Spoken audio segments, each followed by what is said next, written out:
There's the remote control. Midweek preview time, this time for the Thursday public holiday meeting at Randwick. It's of course Australia Day and we have a very solid looking midweek card with the Australia Day Cup tacked onto it to give us our 8th race. Randwick 3 metres out, and last week at Randwick it played surprisingly benign, but 3 metre position I think is a little bit more lethal, and rain around last night, murky conditions again tomorrow. I would not want to be on the fence. I'm not saying it's impossible, but definitely a preference to be away from the fence at Randwick tomorrow. Kick off with the 1800 metre 3-year-old race, and Harper's Choice is even money or $2. Sizzling Bullet 5, Fortensky 7.5, Gold Emblem 8.5, Wugok is 12, and $18 the other two, Ready for Success and Gold Artisan. Obviously Chris Waller's got a bit of a presence here, but the favourite is trained by Gerald Ryan. It is an acceptor for Rose Hill on Saturday, so we have to wait to see whether he is in this field tomorrow. Gay takes it up with the fly-weighted Gold Emblem, who backs up from Gosford last Thursday, so he's on a 7-day backup. He comes home for the first time, steps out to the 1800 and will certainly lead. I had Gold Artisan from the Hawks Yard, who's been around and around a bit, steps up in distance tomorrow. He's handy. And Sizzling Bullet looks like he works forward because he's 1350 up to 1800 with the trial in between, and lightly raced Bowman is taking over or getting back on board there tomorrow. Fortensky, he didn't get out of the gates at all the other day. I think he's looking a very much dubious commodity this preparation, but maybe the backup is what he needs, or maybe not. I'd suggest not. You want to play away from the favourite here or not? Yeah, I do. I actually might have a bet in what I consider a distance race. Well, it is a distance race. It's 1800 metres. Yeah. I'm going to back Sizzling Bullet. You know, two key negatives for me, but I just can't get over what I've seen about this horse when it gets up in trip. So, you know, obviously 1350 up to 1800 metres, cross. Chris Waller stable at the moment, cross. I just think this is a serious horse. Well, it is out of a serious horse. Hollow Ball was pretty handy. And I'm just going like last preparation, or its first preparation, 1100 metres to 1600 metres, won comfortably, smashed the opposition. So it's a similar sort of scenario now with the trial in between. One of the best trials for a distance horse I've ever seen. I expect it to be winning this race. Did you watch the trial? Yeah, it was good. Like, did you see Taj Mahal come on the inside, heavily ridden? As soon as Sizzling Bullet saw it, said no, kicked again like a winner, and then if you have a look at about 150, 200 metres past the post, it's about 4 lengths in front of it again. Super impressed. We'll be backing number 2. Okay, I went the other way, which was Harper's Choice, who has found his form, and most importantly, he led the other day. He's strutting around now once he's got up to this distance. Obviously he ran fairly good figures. The margins were huge the other day, and that was 1900, this is 1800, that's fine in my opinion. And the only two other horses I would consider are Gord's horse, Sizzling Bullet, who I'm yet to make up my mind about. So there's a question mark there for sure. And Gold Emblem, who has very limited city form, but he's just going to be on the bunny there, and he's dead set rock solid. One thing about Harper's Choice is I like Josh Parr as a jockey, but Kane McAvoy, you know, when horses win and win impressively, I don't like a change of anything. Yeah. So it is Kane McAvoy off, who I've mentioned previously is the best front-running jockey in Australia, to Josh Parr. So nothing against Josh Parr, but I don't think that's a positive, and that's why I became even more keen on the 2. And yeah, Keren's probably got to go down to Caulfield to ride some Australia Day coloured horses.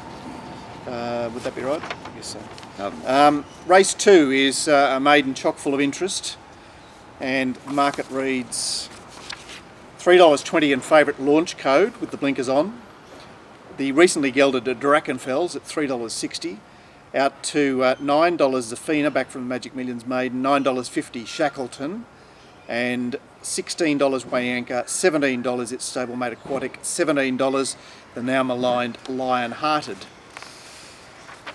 I imagine that this will be certainly honestly run. We've got Lionhearted from the deep, Shackleton with the blinkers on from the outside gate. Aquatic's been back to the trials. Celebris has some speed, and Wayanka has some speed. Every chance won't be too far away on the inside, and I imagine Launch Code is on pace at his second start at home. Away you go. You found a money muncher here for us. Yes, I have. I get really excited about when I find an O'Shea horse with this particular setup, and the lovely setup as far as the trials are concerned as well, with 900 metre, 1050 metre trial. Comes off some of the best form stuff you've ever seen last preparation. Was beaten, but I think there's a horse with some serious ability. I loved its trial. I loved the fact that it was so strong under soft riding late. I wasn't 100% with its action. It seems like it still might have a little bit to learn, but I think it's a group horse. So if it is that, it's going to be winning this race. I was slightly against Launch Code, and then I just watched Gloriette win by the length of the straight there at Hawkesbury. So yes. Maybe that's moderately frank, but I'm still going to have to be against Launch Code. And the one that I found that I want to forgive its first up start is number 9, Shackleton, which I think is a horse that might have a bit of ability. So it was poorly prepared for that race. Yeah, I think there's limited chances in this race, and the three you've mentioned are obvious chances. Lionhearted has runs 12 months ago that seemed to give him a chance, although he's perhaps lost his way. And is there anything else? I don't think so. Zafina is a horse that's a very limited commodity. Ditto Wayanka, in my opinion. Hail the Hero has been touted off its trial. What did it trialled in the Jared Drachenfels trial there, Gord? Yeah. As far as the 1050 metre trial, yeah. Well, I mean, it was clearly the best trial by a country mile was Drachenfels. So. All right, that's race 2. I'd be surprised if Drachenfels didn't end up being favourite. What do you think? Yeah. Well, there's a Launch Code did run odds on his debut as well. So I mean, but Drachenfels has got a strong starting price profile there. Yeah, certainly a horse of great interest. Race 3, 1100 metres, fillies and mares, and the market sees the resuming Gretna at $4.40, Samantha is at $5, out to be sure $7.50, $6.50 I missed Shahrazad, $10 Chosen Prayer, $12 Way Too Good, $13 R1-4, $16 Il Mio Destino, and $18 Knit and Pearl. Long odds numbers 8 and 10, and number 10 is one of our bunnies in the race. Obviously, To Be Sure is needs to be ridden positively as well. She'll come out running. Il Mio Destino is always on speed. Way Too Good, not too far away. Groovy Gal has some speed, and next best might be Chosen Prayer. Found some planes today. Sorry about that. I thought that the 3-year-old fillies were a bit well found here, Gord, but have you got an alternative opinion based on Gretna's trial? Look, I'm always, I love stables in form, and we have mentioned the O'Shea stable, but my God, what is Bjorn Baker doing at the moment? Yeah, he's going good. He is absolutely flying. This horse is flying this preparation, and guess what? I'm not going to be backing it. I think there's a couple with a little bit more class here that I think could step up tomorrow and win. I'm interested in number 7.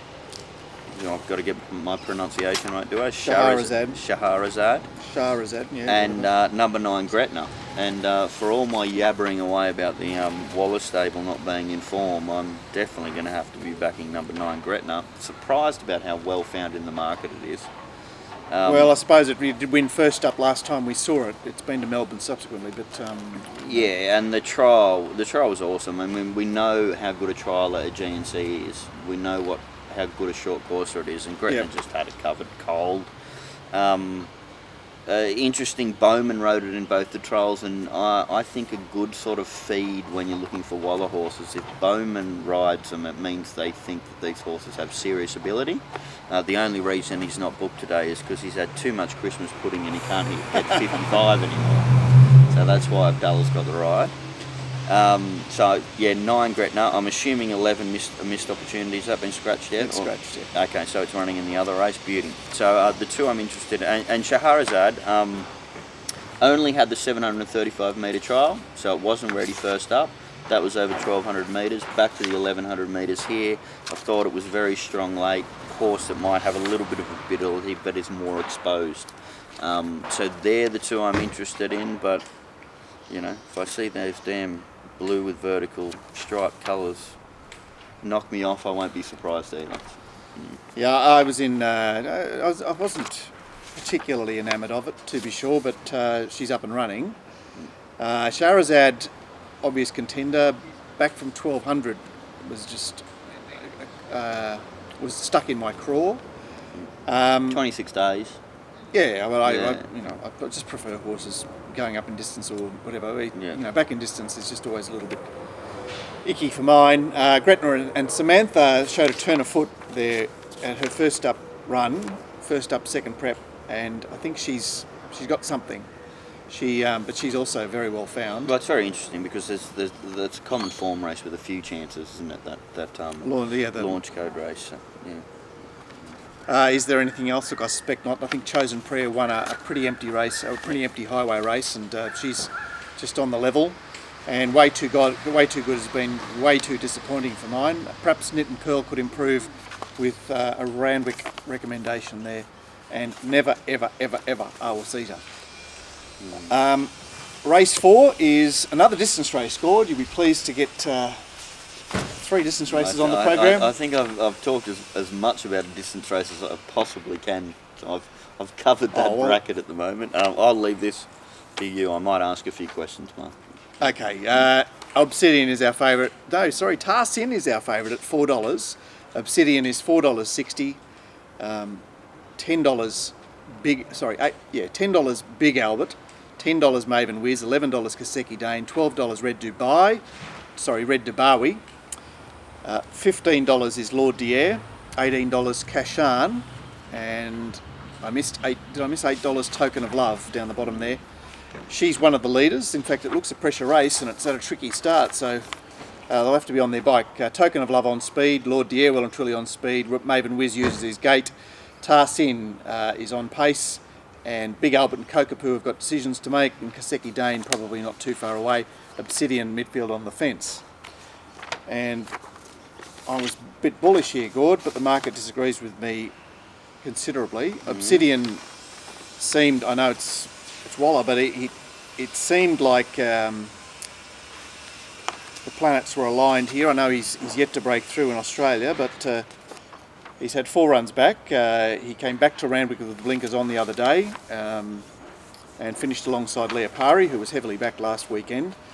He now gets into an 1800 metre race 12 days later. Form line's good. I think the form line's solid. Yes, well, the posing horse in the market, Tarsin, has been racing consistently this preparation, but Huswick put a hole in them the other day. That looks icky form to me, although he's at least getting up to the 1800. And Token of Love, she did fight back to beat Fortensky, which we'll know more after race 1, but I'm suggesting that possibly is on hollow as well.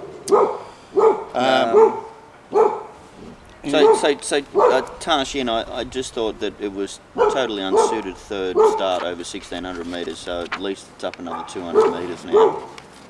Something positive, maybe. Yeah, I'm just querying the worth of its. I totally agree. And the hollowness of the form. The other one I'd ask you about was number 10, Big Albert. Yeah, who hasn't had a run in town, so he's been. Yeah. I found him first up at Hawkesbury, he let me down. He's since gone back to the country, so he's got Goulburn. Well, he didn't really let you down because he's not a 1300 metre horse, is he? So, like, he's done enough when he's got over distance. He's just won, hasn't he? So he's actually yet to get to the 1800. He's been at the mile. 1500 at Muswellbrook the other day. Oh yeah, look, far out. Just didn't excite me. But Yeah, but I mean, he gapped him. okay, he's yeah, he's a horse I didn't find Big Albert, but obviously a lightly raced horse with good connections and a bit scary in that regard. Break or? Yeah, I think Yeah. that's it. Kaseki Dane is running very well, but Craig Dwyer's jumped back on board, which is, you know, I'd rather not see. And that's pretty much it. That's halfway through the Randwick card, the Australia Day card. We'll be back in part 2 with the legs of the quaddie and some dense races there, races 5, 7 and 8, with the Australia Day Cup part of that 4-race quaddie.